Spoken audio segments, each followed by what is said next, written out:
you'll see that. Can you give some areas of spending cuts you're looking at? Because you said you've been working on this for a while, so you must know where you're going to cut. Yeah, we have big menus of options and items in 11 different committees of jurisdiction, and one of the big ones is energy and commerce, because you have such a broad jurisdiction, and that's where you'll be looking at, Medicaid, for example, which is the thing that the Democrats are trying to frankly lie to the American people about.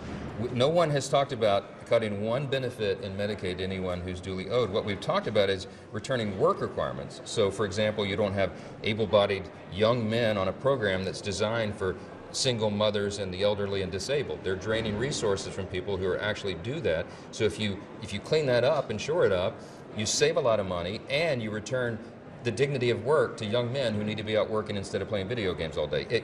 We have a lot of fraud, waste, and abuse in Medicaid. Just one tiny example. The estimate is $51 billion a year in Medicaid is lost to fraud.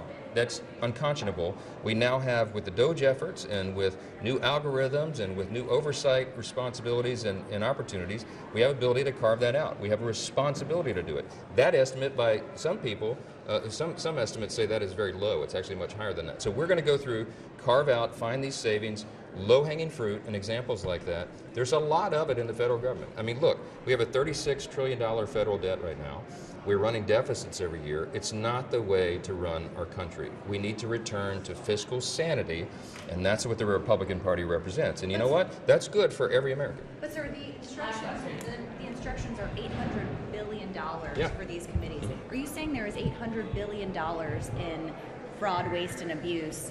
I'm saying that programs. the categories of fraud, waste, and abuse, in addition to the other areas that we've been looking at for almost a year now, that we can find well more than $800 billion in savings, and we will. And that's what we committed to.